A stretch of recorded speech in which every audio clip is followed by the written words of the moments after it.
Takže dneska se nám asi kolem 2 narodili křečci. Jdeme zkontrolovat maminku. Tak,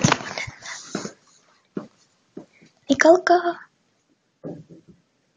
Nikolko. Ahoj. Ahoj, bobečku. Ježi, tam má miminka dole. Tam pod sebou. Ahoj, Nikolko. Nebo já ti jenom zkontroluji, jestli tam máš všechny, jo? Neboj se. Pš, pš, pš, pš, pš. Neboj se. Bobeček. 5 mlaďátek udělala, že? Pš, neboj. To jsem já jenom. Asi tam máš všechny, co? Asi jo. Ježíš, vidíte je? Dej mi pušinku. No jo.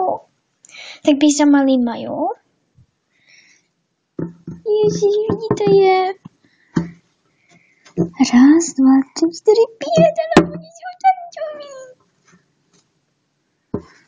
Jsem na tebe pyšná, bobečku. No běž zase za nima, jo?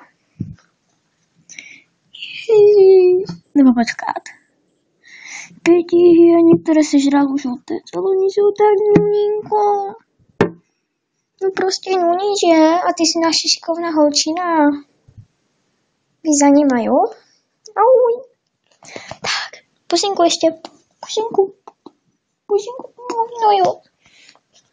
Tak jo. Ale to je šikovná, ti dám napít, jo? Protože děti hodně pijou.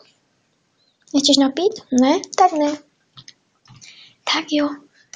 Tak se starej hezky. Tak jo. Tak, ty jsi šikovná a vzorná maminka. Tak jo. Tak, dobrou noc. No, spíš dobré ráno, ale... No jo. Tak.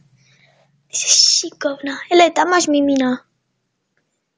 A ty si je najdeš.